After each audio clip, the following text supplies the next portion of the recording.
Hello and welcome to Sip Sip Hooray, where we like to eat, drink, and be merry. This is a podcast for people who are thirsty for information about wine and the incredible people who make it. And today's show is no exception. We are hosted by two Marys. I am one of them. I am Mary Babbitt. And I'm the other. I am Mary Orlin. And today we are going to have a super fun show. So we are so glad you have tuned in and are joining us. We'd like to welcome Larry Schaffer of Tercero Wines. He's in the Santa Barbara County winemaking region in the Santa Ynez Valley. He's got a tasting room in Los Olivos. And Larry is just one of those tell it like it is, straight talking winemakers. He is a fierce proponent of the Santa Barbara wines and his region. But we are fortunate that instead of becoming a pro volleyball player like he had planned, he actually became enamored with wine. And he is a Rhone specialist, so he's making beautiful Viognier, Roussanne, Syrah, Grenache, and we'll get to know about more of those wines. So, Larry, welcome to our show. Well, thank you both for having me. I really do appreciate it. It's an honor, and it's always humbling to be able to tell my story and interact with people like you to talk about what I do. Well, we're glad to get to know you on this podcast. So why don't we start at the beginning and tell us how you went from volleyball maybe to wine, or how did you get interested in making wine? Sure. So I kind of like to start by saying that as an undergraduate, I started school at UC Davis, which anyone in the wine industry or even loosely associated with wine knows is a great winemaking school. Unfortunately, I didn't grow up in a household that wine was a part of whatsoever. My dad was an elementary school teacher. My mom was raising 5 boys. We are pretty certain there was a large cache of hard alcohol somewhere hidden around the house. We only found a couple of bottles, but there was never any wine. So wine wasn't part of kind of my upbringing culture. So when I went to Davis, I wasn't thinking about wine whatsoever. I ended up transferring from Davis to UC Berkeley, graduated from the Haas Business School there, and my first job out of school was in the record industry as a financial analyst. I love music. In high school, I took pictures of punk bands in the LA music scene, and I really wanted to get into the A&R and marketing side of music, but I was a number cruncher. And I'm a decent number cruncher, but I'm definitely more of a people person. So I always say that working in that company and not being able to be a part of the marketing was kind of like going to work for Ben and Jerry's and loving ice cream and never being able to taste any of it. You know, it's great. It's great that you're working for this company, but you're not really a part of what you wanted to do. So I left there and got into educational publishing, educational toys, and then eventually into traditional trade publishing. And I worked for a company that developed pop-up books for publishers in New York and London and elsewhere. And it was my job to go sell the projects that our design team had put together. And it was great. I loved it. I just had a psychotic boss. So after I had been there for a while, it was time for a change. And wine always intrigued me, but I've never been a wine collector. In fact, other winemakers will they certainly don't call me a wine geek. Let's put it that way. I don't sit around posting pictures of beautiful, $600 bottles of Burgundy. It's just not what I do. I really enjoy the process. The challenge was when I decided to look into the wine industry, I easily could have gone into wine sales because that was my background, but I really wanted to challenge myself. So I really felt like my mind wasn't being challenged at this point in my life. I started having kids and I really wanted to show them you have to enjoy what you do. And so I started going back to school, living in Orange County, taking classes at community colleges with kids who literally could have been my kids, taking general chemistry and biology. So a complete do-over. I worked part-time in Temecula, the Temecula wine region. Worked with a wonderful winemaker down there named Mike Tingley, who was a self-taught winemaker and who was just so awesome to listen to and to learn from. And then I transferred back up to UC Davis and got my master's degree in viticulture and enology. So viticulture being the agricultural side of our business, the grape growing side, enology being the winemaking side. And I moved up to where I'm sitting now, which is in Los Olivos. in the San Ynez Valley, as you said, home to Sideways, for better or for worse. Right. And I worked at Fess Parker Winery, ironically, when I got out of school. And Fess Parker was Frass Canyon in that movie. And I that's really where my education as a winemaker began, because I tell people, you go to school to be a doctor, a lawyer, a teacher, an accountant, and you're really not that until you've been in your field for a number of years. And winemaking is the exact same thing. You can have the best theoretical background, that doesn't make you a winemaker. What makes you a winemaker is being out there and having to deal with the reality of what happens, not the theory of what happens. And I was fortunate at Fess Parker to work with a lot of different varieties, to work with fermentations that are very similar to what I'm doing now, very small batch, up to 40 tons, and to work with 3 other winemakers who all had different ideas of what they were looking to do. And I like to say it took me about 10 years of winemaking to really feel comfortable enough to call myself a winemaker and to really kind of own my craft. And at that point, it was time to change gears. And I ended up leaving Fess Parker to start my own brand, Tercero. So Tercero means third in Spanish. I'm a third child. I have 3 kids. And it was also the dormitory complex I lived in at UC Davis as an undergraduate. The dormitory complexes there are Primero, Segundo, Tercero, and Cuarto. So I started my brand officially started my brand back in 2006, but full time was able to concentrate on it in the mid 2010s. And I love what I do. As you said, I'm very passionate about those things that I feel strongly about, and that includes Santa Barbara County for sure. I love Santa Barbara County wines. I think we're one of the most under appreciated and unknown regions in all of California in terms of what we do. And I love Rhone varieties. What's not to like about Rhone varieties? I agree. They're fantastic, and there's so much variety in these varieties that I'm never bored. And the beautiful thing about Santa Barbara County is we have a very wide range of soils and climates and microclimates, and it's fun to take the same variety and grow it in multiple places and see what it does. And I continue to be as excited now as I've ever been about what I'm doing. In fact, probably even more so. And I always like to say that I've been doing this nearly 20 years and I still don't know what I'm doing, and that's not a bad thing. Not at all. So a couple questions for you, Larry. First, did you get to work with Fess Parker himself, aka Davy Crockett? You know, Fess was alive when I was there. When Fess started that winery, he was pretty much at the winery every day, greeting customers, and I hear all kinds of stories about that. I did meet him a couple of times. He passed away a couple of years after I started with the company. His son Eli and his daughter Ashley were very involved when I started with the company.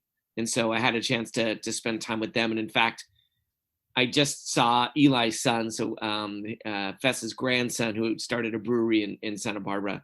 And I saw him earlier this week for the first time in a while. Oh, that's really cool. Neat. So they're, keeping the family business going. And so you do have to tell us about this dream to become a pro volleyball player. Well, I think when people decide to quit doing what they're doing and move into another area, you kind of do a inventory, right, of the things that you're interested in. And I played volleyball in high school on our team, the varsity team. I played a little bit of beach ball, but if anyone has met me, I'm about 5'7".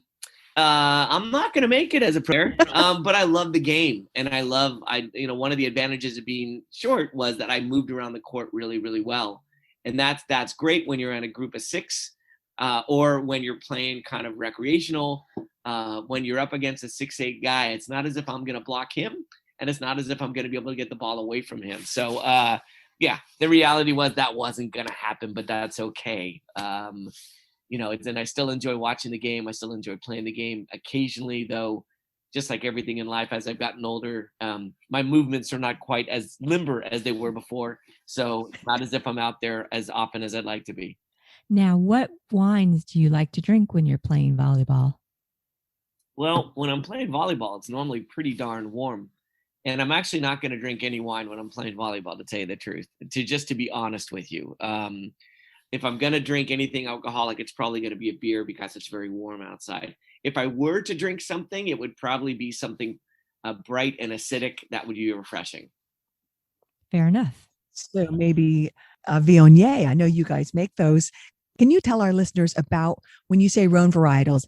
Some people know what that means, and other people might want to learn a little bit more. So, can you give us a little breakdown about the kind of wines, the type of wines you make, and what you wish people knew about Rhone varietals? Sure. So Rhone varieties are named that because they're associated with the Rhone Valley, which is in the kind of central eastern part of France. Most people are familiar with Bordeaux varieties, Cabernet, Merlot on the white side, Sauvignon Blanc. Many people are familiar with Burgundian varieties. Rhone varieties are not that well known. The Rhone Valley is broken into two areas: the northern Rhone, which is very cold, which sits up kind of against Burgundy or very close to Burgundy, and the southern Rhone, which is very warm. The northern Rhone, the king of the northern Rhone on the red side is Syrah. In fact, it's pretty much the only red grape that's allowed to grow there. And there's a little sub-appellation called Condrieu, which is the birthplace of Viognier. So in the north, you're going to find Viognier, you're going to find Syrah, you're going to find Marsanne and Roussanne, which are very textural varieties. In the south, so there's 22 varieties that you can grow throughout the entire Rhone Valley. In Châteauneuf-du-Pape, which is one of the most famous parts of the Rhone Valley, there's 13 varieties. So it gets a little confusing. So some varieties, like for instance, you can grow Viognier in the north. You cannot grow Viognier as part of Châteauneuf-du-Pape, but you can include it in a Côte de Rhone. So it's kind of like, there's much stricter rules, obviously, over in France in terms of what you can and can't do and call it that appellation. You could, if you were in Châteauneuf, you could plant Viognier. You just can't label it as a Châteauneuf wine. You have to label it as something else, a larger appellation rather than a specialized appellation. So So which ones go ahead. are you doing, and which ones do well in the Los Olivos, Santa Barbara County area? Well, the great thing is pretty much every one of these is going to do well in this area because there's a spot for everything. There's certain varieties, say Syrah, that grow well in both cold climates and warm climates. They just express themselves differently. There's other varieties that are definitely more challenged to grow in one versus the other. So for instance, Grenache. Grenache is a really warm climate variety. It needs heat to express itself, kind of like Zinfandel. And if you plant Grenache in a cooler climate site, it's going to be challenged to express itself in the way that you expect that variety to. The other thing that's important to me is it's something called typicity. If I'm going to work with a variety, I want it to have a aromatic and textural lineage to what the expectation of that variety is. That's kind of gotten lost in our country, I think. If you try a Napa Cabernet, it could be anything from a cherry vanilla milkshake to something that is very earthy and mushroomy, and it's difficult to even tell it's the same variety. So for me, it's important to have a lineage back to kind of the way that these grapes were grown in the past and what how they express themselves. But I work with about 10 of these Rhone varieties. I work with, on the white side, I do work with Viognier, though not as much. In fact, I haven't made a Viognier for a couple of years. I'll get into that. I work with Grenache Blanc. I work with Marsanne. I work with Roussanne. This year, I made my first Clairette Blanche, which is an established Rhone variety. It just has not been established in this country until about 2013, 2014. And then on the red side, I work with Syrah, Grenache, Mourvedre, Petit Syrah, which is that questionable. It's a Rhone. It was created for the Rhone, but it's not grown in the Rhone, but it still is kind of included in there. And then I work with Carignan and Cinsault as well. I also do two rosés. I started doing one, now I do two. I do a Mourvedre rosé, which is similar to the rosés of Bandol, which is a region in the Provence area. And then I do a Cinsault rosé as well. I figure if I'm going to do one esoteric rosé, why not just do two? That's great. So I'm loving a term you said for a tasting note, basically for Cabernet Sauvignon, the cherry vanilla milkshake. I have not heard that. I think that's awesome. And I understand that in your tasting room, you don't have the traditional tasting notes. Can you talk about that? Sure. Not only do I not have them in my tasting room, but when I do Zoom tastings, I don't do that either. I'm a big believer that the power of suggestion is overused in our industry. We lead the taster to believe that there's things in a wine that may or may not be there, and sometimes people will feel bad if they don't get what they're supposed to get. Now, the reality is when tasting notes are compiled by a winemaker, first of all, oftentimes they're compiled by a marketing person, not a winemaker. But when they're compiled, they're just a plethora of notes that kind of cover everything and anything under the sun. But they're generally notes that are going to be pleasing. So I always like to say it is rare if you're ever going to find black licorice on a tasting note, because a third of people are going to say, I don't like black licorice, I'm not going to like the wine. They may not get it, but if you're telling them that it's there, so instead of that, what are we going to say? We're going to say fennel, or we're going to say Ynez, and then it's okay. We're not going to see mushroom on a tasting note, because a bunch of people are not going to want to try a wine that smells like mushrooms. But if we say it's earthy or forest floor, then it's okay. So we kind of lead the consumer to believe certain things. I'll use an example. I did a tasting about 4 months ago, a Zoom tasting, and on one of my red wines, a woman said that she smelled cherry blossoms. And I thought that was fascinating. I stopped the tasting. Her name was Lisa. I said, Lisa, I got to ask, did you grow up in DC, Washington State, or Japan? And it turned out she had grown up in DC. So it was a scent that she was familiar with from where she grew up. And it was part of kind of not her DNA, but definitely part of her past. And that's kind of one example of, I don't know what a cherry blossom is. I could imagine, I mean, I know what it is, but I couldn't pick it out. I could imagine cherry, flower, put them together. But the fact that she picked that out meant that that's something she was familiar with. And I think that we all have that in us. And it's a push-pull concept here, right? A lot of consumers want to be guided. I just don't want to lead them down a path to believe there's something there when it may not be there for them. I would sell more wines if I told people there were diamonds and rubies in my wine. I swear to gosh, I would. I just refuse to do that. I want consumers to find what they find. I totally agree with that. You mean there's not diamond and rubies in wine? Oh, gee. Well, according to some tasting notes, there must. I know, but I love that approach, because so many times you look at tasting notes, you hear wine people talking about wine, and you're just like, they have some, specific references that if you haven't experienced it, like you were saying, you don't know you haven't really experienced what a cherry blossom smells like. Well, how can you relate to that? Or like with New Zealand, Sauvignon Blancs, for example, you often hear the word gooseberry. Well, I've never had a gooseberry. I don't know what it tastes like, smells like. So how, I do think I would feel like, oh, gee, I don't want to sound stupid and say I don't know what that smells like. Well, yeah, and it adds to that whole intimidation factor that we talk about so much with wine. Like, it doesn't have to be this really incredibly intimidating beverage that you have to somehow come at with some sort of knowledge in order to enjoy it. You know what I mean? I so often hear people say, I don't know much about wine. And I say that. My first, yeah, and I do too. And my first reaction is, you either like it or you don't. And I think one of the biggest challenges is when people get into wine, they normally reach a point of cognitive dissonance where they try a wine with somebody more knowledgeable than them, or somebody, a highly rated wine, and they don't like it. So the first reaction is, I guess I just don't get it, right? I'm not experienced enough. And I always tell people, if you don't like it, you don't like it. Just because your significant other, just because your best friend who is a wine guru tells you this is a good wine, doesn't mean you have to like it. We can learn to appreciate things that we don't like. It doesn't mean we have to like it. And I tell people all the time, I don't like country western music. It's not that it's bad, and I will never use that term, because they're going to put as much time and energy and passion into making that music as the music I like. I just don't prefer it.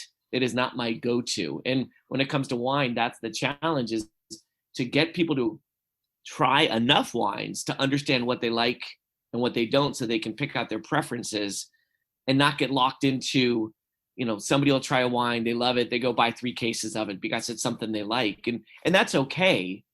but it defeats the whole idea of variety is the spice of life. And so there's that balance between the two. Well, I was really interested in looking at some of the wines you offer on your website. You have one called an aberration wine, and in the description it says it's foot stomped by Larry. And I love that. And I wondered, you're not only hands on, you're feet on with this stuff. I am. So part of the evolution of my winemaking has definitely been stem inclusion in my wines. I would say more than 95% of red wines are the first step is this, the clusters are sorted on a machine, and then the clusters go into a destemmer, and the stems are taken off the grapes and removed. And the main reason why people do that, why winemakers do that, is to try to not detract from the purity of the fruit they're getting from their vineyard. I, on the other hand, really enjoy what stems bring to the table. I would agree that they do detract from the purity of the fruit, but in its place, they're adding earthy compounds that, to me, just make a wine more interesting in general. It is very easy to make fruity wines. I say that in all honesty, because fruity wines, it's just a matter of ripeness, and it's a matter of a couple of other things. But to make wines that have non-fruit elements is definitely more of a challenge, and that's really what I try to achieve in what I do. So yes, I do foot stomp all my reds. The grapes come in; they come in half-ton bins. It's a 4 foot by 4 foot by 3 foot high plastic bin. I take my shoes and socks off and I jump in, and you think you're going to step onto 1,000 pounds of grapes and you're going to kind of sink down, but you actually don't, because the stems work as a lattice and don't allow you to go very far down. So I'm not doing this for Facebook or Instagram videos. I'm doing this because I like the results of stems being in my wine, because they are going to add tannins, they are going to add bitter compounds, and they're going to change the aromatic profile of a wine in a unique way each year. Does stomping with your feet, is that gentler on the grapes and the quality of does it impact the quality of the juice you get? I would say yes. Now I am stomping on the grapes only on day one. So it is not as if I am stomping on the grapes to press my wine, the I Love Lucy concept of pressing the wine at the very end. That's not what I'm doing. It's only on day one when the grapes come in. And the reason I'm doing that is I'm fermenting with those stems, right? So if you ferment with stems, the only way to crush those grapes is to do this. The stems, they make up so much of the must, the grapes, the stems, the skins, that if you try to punch down with complete clusters, you would need a very strong pneumatic device to be able to get very far down into the grapes. So by foot stomping, I'm breaking probably a third to a half of the clusters, and that's allowing that fermentation process. It's allowing the juice to be in contact with the stems to start that extraction process, and then fermentation will begin after a couple of days after that takes place. It's really cool. It really adds a nice handcrafted element to what you're doing. Well, it definitely puts a unique signature on all my wines. And that's what I tell people. I'll never claim it's a better or worse method, but no one will make wine in the same way I do. And no two of my wines are ever going to be alike. And it's a philosophical thing. Another winemaker that makes wines at my facility this year was kind of looking at me like, "What are you doing?" I said, "Oh," and he goes, "Why are you stomping your grapes?" I said, "Well, and I explained why. And he goes, "Well, what do you expect to get out of it?" I said, "Well, I honestly don't know, because every year it's going to be different." And he said, "Well, isn't that a problem?" So what do you mean? He goes, "Well, my customers expect consistency in my wines." And I said, "Well, my customers are on a journey with me." So, it's a different philosophical take on it. And I understood what he was saying, because listen, we talked about wine being intimidated. At the end of the day, people go out and buy Kendall Jackson Private Reserve Chardonnay because they know what to expect. And I enjoy that wine because, again, every time I have it, I know what I'm going to get. That's not the style of wine I make. So I understood what he was saying. He could not wrap his head around my concept of making wines that are unique each year. Just didn't matter. It didn't register with him at all. I read that you are interested in the why of wine, that you're very curiosity driven. And I think to just, add on to what you were just saying there, that you don't know what to expect each time you do it. And you're going to let the wine express itself to you. And I love that. Yeah, it's definitely a different mindset. And it's taken me, that was part of the transformation, right? Coming out of Davis, you learn very technical, science-oriented skills. And it took a while for me to kind of release myself from that. I still listen, science is still important to winemaking, and there are winemakers who I don't believe bring enough science to the table. But too much science doesn't make a wine better whatsoever. You need the understanding of the interactions taking place in wine, but it doesn't need to guide your winemaking. It just needs to be there as a tool to explain and possibly change some things later on if things don't go the way you want them to go. I've read that when people come into your tasting room, you will often ask them how they drink their coffee, I guess as a way to help guide what wines they might like. Can you explain that? Sure. It is something that I do quite often. I do not allow my girlfriend to go to my winemaker dinners anymore, because as soon as I start that, she starts mocking me because she's heard it so many darn times. But the general premise is that if you drink your coffee, well, let me ask you, do you drink your I drink coffee it black, black. or do you put some kind of creamer or non-dairy creamer in it? I like cream. All right. So my guess is both of you like different wines. We can kind of get into that. But my guess is the Mary who said she liked it black, if I give you scotch or whiskey, you probably, if you drink those liquids, you probably prefer them neat and not on ice or in a mixed drink. That's true. And this is Mary Orland who prefers it, black. And I do love scotch. Whereas Mary Babbitt yeah. is going to need hers on ice or in a mixed drink if she's going to drink it at all, is my guess. That is correct, sir. My guess is Mary Orland probably likes Brussels sprouts. Probably I likes eat them a lot. And Brussels I can probably sprouts all the shave them time. raw. And she, okay. Mary Babbitt, on the other hand, is probably going to need them roasted with balsamic or bacon or both. Yeah, heavy on the bacon. Yeah. And there's nothing wrong with bacon. I enjoy them that way as well. But my guess is that Mary Orland prefers cheese over chocolate. And if it is going to be chocolate, it's going to be dark chocolate. Mary Babbitt might prefer cheese over chocolate, but her chocolate's going to be bittersweeter milk and not dark chocolate, usually.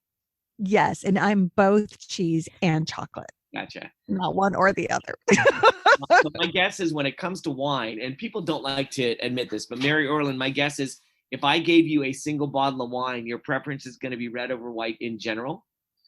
I'm going to guess that you find a lot of white wines to be sweeter to you than they are to other people.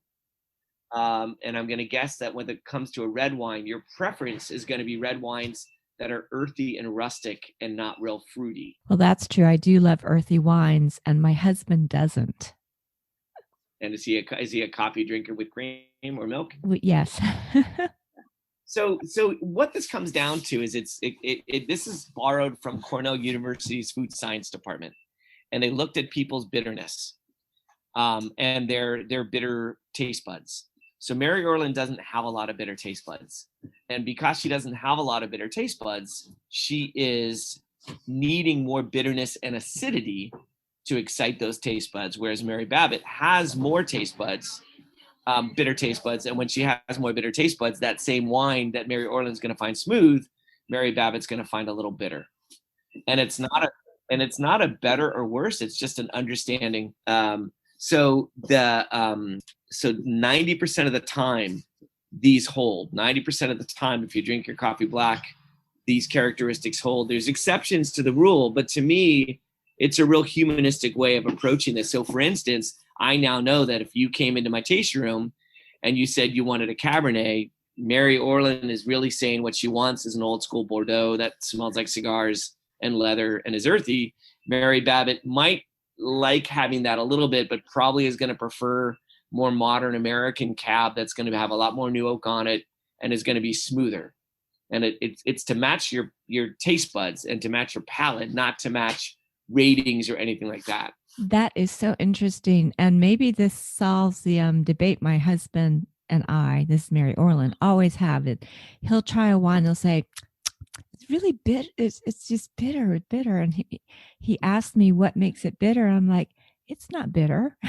We were just talking about this, Mary. Remember I said to you, So many of my white wines lately have like this bitter aftertaste that I don't like. And I asked Mary Orland, who knows more about wine than I do, hey, what's going on with that? What is that characteristic in wine that I'm getting? Is it a winemaking issue or what? And I thought maybe it was just the alcohol level in a wine because I tend to like lighter wines, I think. But yeah. Well, bitterness is a problem. It can be a problem in white wines. It is something that winemakers struggle with, especially varieties that have thicker skins, and it becomes more apparent as the wine gets closer to cellar or room temperature. It's not as apparent when a wine is really cold, which kind of goes back to, so if I gave you a red wine, Mary Babbitt, if I poured that red wine slightly chilled, you might enjoy it better because it's going to be smoother than having it at room temperature where it might come across as bitter. We can kind of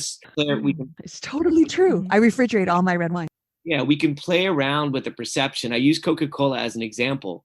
Take Coca-Cola out of the fridge, and it's kind of refreshing. It's sweet, but the acid is accentuated based on the temperature. Oh, wow. Have it at room temperature. It's the same chemistry, but the temperature is going to accentuate different things in it. And with wine, we can do the exact same thing. So interesting. Yeah, it's and like I said, 90% of the time, I have had people refuse to answer the questions because they don't want to be categorized, which is interesting. My favorite, I had a guy, he loved everything bitter, wouldn't drink his coffee black. I'm like, why not? He goes, well, my dad used to drink it black. My dad would breathe on me, and I hate my dad. So, there are exceptions to every rule, but it's a really fascinating humanistic way to understand people's palates and make them tie it back to something outside of wine so that it's not intimidating. There's so much that goes into what your personal tastes and what you like or don't like and why. And it can be something like an emotional response to your father drinking coffee and breathing on you. Exactly. It sounds so hokey, but it is very true. And not only that, when you get into food and wine pairing, for instance, I've done some Zooms where I've done Pringles potato chips and wine. It's been a lot of fun. But I'll do, say, a barbecue Pringles, and I'll have a couple that one of them will say, oh, I don't like this because the chip makes the wine more bitter. Well, guess what? Coffee drinker with cream. And then somebody else will say, I like it because it makes the wine more the wine more bitter. Black coffee drinker. So even as it pertains to food and wine, the style of wine and food combination based on our palate is going to lead to a different result. I find it fascinating. I find the whole concept of wine amazing and how truly unique we all are. And we don't play that up enough, right? We try to generalize and categorize, and it's so much fun to realize that we all really come at this through a unique set of lenses, and I try to make people feel as comfortable about that as possible. Oh, I think it's so fascinating. And I think, Mary, you were starting to say people are probably so relieved just to have such a down-to-earth approach to it. And I know, Larry, that during this past year, you've been able to take some of because you have a tasting room in Los Olivos, and I can imagine you've had times when you haven't been able to have customers in there, but you've also been doing a lot of Zoom style gatherings with people. And can you tell us about that? Some of the ways you reach people and what's going on in your tasting room. Are you guys open now? We are open for outdoor tastings. Apparently, as of possibly today or tomorrow, we could go indoors a little bit if we serve food, which I have no desire to do. And no, my bread or cookies don't qualify as food.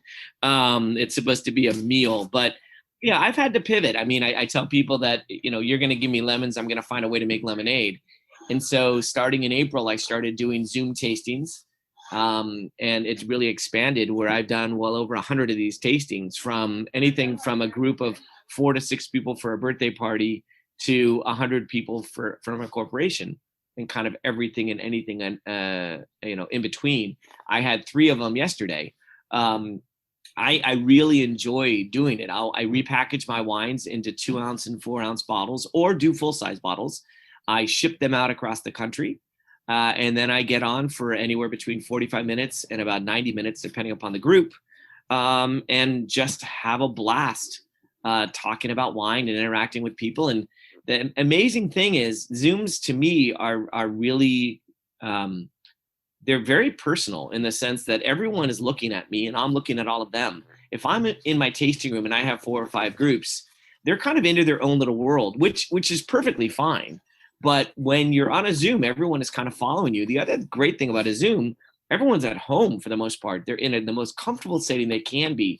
And I tell people that, the setting in which you're in really impacts how a wine or food is perceived. If you are mad at the person you're with and you go to the best restaurant in your city, you are not going to remember your meal. You're going to remember being mad. And wine is the same way. The setting in which you have the wine is going to help determine whether you like the wine and what you remember about the wine as well. And so I do enjoy people being as comfortable as possible to help assist in that process. Do you see yourself continuing to do Zooms after the pandemic is over and we're back to whatever the new normal is? Without a doubt. I mean, there are a couple of realities. One, companies are not going to be gathering people the way that they've gathered them in the past. They might do that in a small scale, but not in as large a scale as they've done.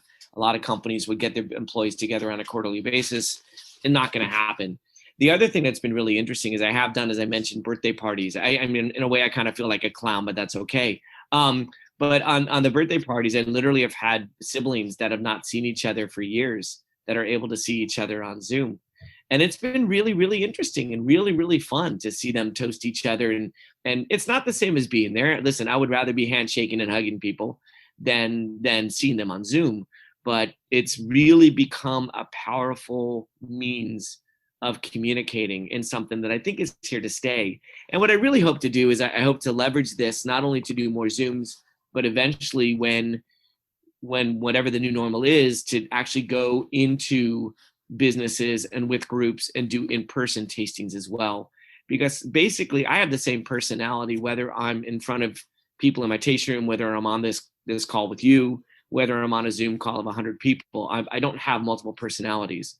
I am the same person each and every time. And I really enjoy and cherish the interaction with people. Mm-hmm.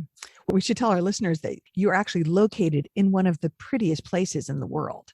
So the chance to go to Los Olivos and see Tercero, it is really well worth taking if you can get there. But how nice that people all across the country and even the world can participate in a Zoom with you. It's been fun. And I was going to also ask, so once you are able to open more fully beyond outside, what's going to be different post-pandemic than the before times? Well, that's a great question. And I think for me, I have a fairly long bar in my tasting room where people generally have sat. And I don't think I'm going to be using that bar for tastings anymore. I think I'm going to be doing all kind of small table tastings moving forward. I really like the intimacy of having small groups. I don't need the cheers aspect of a wine tasting room. That's not my cup of tea. I really like to be here as often as I can myself, and the people that work for me love interacting with my customers. And everyone who's worked for me has always said such wonderful things about my wine club members because they're part of the family in a way. And so to me, it's really important to continue to have that intimate reaction and interaction with people in my tasting room. So I think that's going to be one of the big changes, is that I really want to kind of get people onto their own little tables and have them experience it in their own group. If they want to interact and we want to get loud, that's fine. They'll have the option of doing that. But when you're sitting at a bar, it's just a different experience. It's a different feeling. And I really like the individual groups. Nice. I can see that. I read that you said wine has taught you patience, and so has parenthood. So this is kind of a two-part question. The first part of it is, do you see any of your kids, I don't know what ages they are, but do you see them going into the business? And then maybe you could describe how wine has taught you patience. Sure. First of all, so I have 3 kids. They're 18, 20, and 22. And at this point, nope, not whatsoever. My 22-year-old lives up in Corvallis, Oregon, and is still discovering who they are. Very creative, artistic person, but still doesn't really understand or know a complete direction, which is fine. 22 is still young in this world. My 20-year-old is a a 20-year-old is studying civil engineering back in Boston at Northeastern. And then my 18-year-old is going to be graduating high school this year, and he'll be off probably to the East Coast as well. My 20-year-old's a foodie and loves textures and loves foods and loves describing things. So there might be some collaboration down the line, but none of them really have expressed that. And then in terms of the patience, I'll never forget the first year I made wine. 9 months in, I smelled and tasted the barrels, and I was convinced I threw away all my money because they just tasted weird. And however you want to describe weird, define weird. And so I had a choice at that point. I could blend the barrels to come up with something that tasted better, or I could just top the barrels and put them back to bed and come back to them. And that's what I did. And 4 months later, I tried the same wines, and they had totally evolved and changed. And then the reality with wine is it's an ever-changing pendulum of aromas and flavors. And you can try a wine on one day, and it may not taste the same as it does the next day. And so it really taught me to not make rash judgments, to make sure my wines are microbially clean, and to kind of send them on their way. And then what's going to happen is going to happen.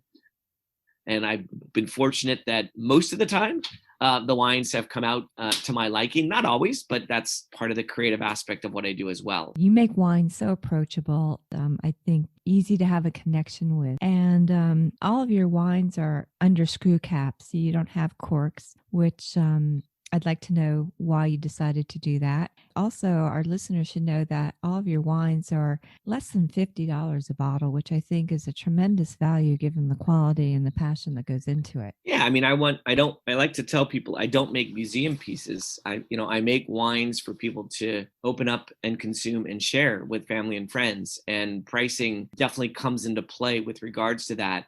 The screw cap has as much to do with maintaining the quality of what's inside the bottle than anything else to me.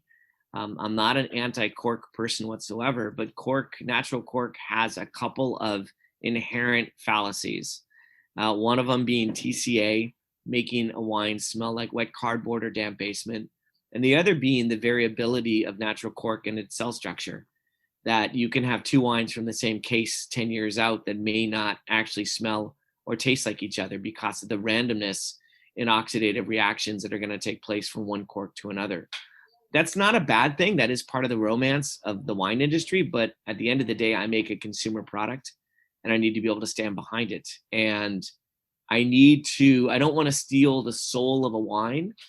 And screw caps still do allow for oxygen ingress. There's a misnomer that screw caps are kind of airtight, and they're actually not. And you can use different liners underneath the screw cap to allow different amounts of oxygen to get in and out, and I do. But they do allow a wine to develop, but it happens in a more consistent manner. And I like that about screw caps. I will never call them the perfect closure because I don't think there is one. One of the negatives about screw caps is there's nothing inside the bottle to protect the wine. So if a screw cap gets dinged really hard, you can have micro fissures in that cap that allow oxygen to get in more so than you want, and the wine can become oxidized. With a cork, that won't happen because you can bang the heck out of a wine under cork. As long as that cork is still intact in the bottle, it's preventing that from happening. So that is a challenge with screw caps, but I'm willing to risk that versus the other issues that natural cork has. You bring up some great points, and we've all had that corked bottle of wine that was such a disappointment. And so I think more and more, I'm certainly seeing screw caps as a really great alternative. And I love that I can store them in my refrigerator easier. I'm just going to say that an open bottle with a screw cap, I can lay it on its side and I'm good to go in the fridge. And my fridge is always super packed. So that's helpful for me. Oh no, the convenience of screw caps is pretty large, I must say. There's a lot of positives when it comes to them. There are some negatives, as I said, but there's definitely a lot of positives. And one of the things that people believe is that you really can't age a wine under screw cap very well. And anyone who says that, I'm more than happy to pour you one of my 10-year-old wines under screw cap, and you can assess it for yourself. the wines do develop, but they're not going to develop some of the negative characteristics that are going to happen under natural cork. Larry, this has been so fascinating, and trying to work with you, setting things up. I know how busy you are and how you always have 10,000 things going on at once. So I can imagine you've got a packed day ahead. So we're going to thank you for the time with us. And honestly, getting to know you and Tercero Wines, talk about approachable and down to earth. I think you are a person everyone can relate to. Your personality is so engaging. And so folks who cannot get to Los Olivos ought to look you up and on the web at Tercero Wines and schedule one of those Zooms. Get Larry in your living room. I would love to see that happen. Thank you both for having me. I know we had some challenges making this happen, and I'm really glad that we did. And yeah, any follow-up questions people have, certainly feel free to reach out to me directly via email. You can find that on my website. As you can tell, I love talking about not only what I do, but wines in general. I don't have all the answers, but I certainly have many and a lot of opinions. So more than happy to share those as well. Well, I think your opinions certainly make wine a lot more fun for people and bring it, down to earth and make it so much less intimidating. And that's what we're all about with this show, is bringing more people into wine and letting them know to trust their taste buds and not worry about what people say you should like or what tasting notes say. Well, thank you. I appreciate that. It's something that I take pride in. I don't try to be anyone other than myself. And I want wine to be approachable. I want people to have it on their table and not worry that they have the wrong bottle, or not worry that they're going to go on to Delectable and Vivino and that it has a bad rating somehow. And then, so therefore it can't be good. And I just want people to enjoy it. I want them to experience it. I need them to take some time with it. Wine is not something that gives immediate gratification per se. You need to kind of understand it. So you're going to have to come to wine a little bit to enjoy it. Man, Larry Schaffer, wine evangelist that I can relate to. So thank you for that. Of course. And thank you guys very much. I really do appreciate it. All right, Larry, take care and sip, sip, hooray. Cheers, Larry. Sip, sip, hooray. Thank you guys very much. Well, Mary Orlin, I just loved that conversation. I felt like I learned so much and just made a new friend in Larry Schaffer. He's so cool. And how about the thing about the coffee? He nailed us both. Me, the coffee with cream girl, you, the black coffee. And he got our taste like almost to a T. He did. It was as if he was, at the table with us. And he was like, he knew what I like to eat, what I like to drink. It's just like almost the fortune teller. Right. That's what I was thinking too. That's funny.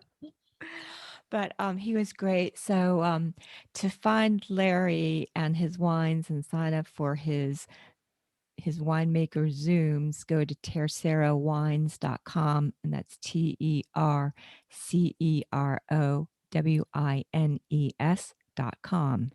And to find us, we're at sipsiphooraipodcast.com. You can sign up for our podcast so you are notified when there's a new episode dropped.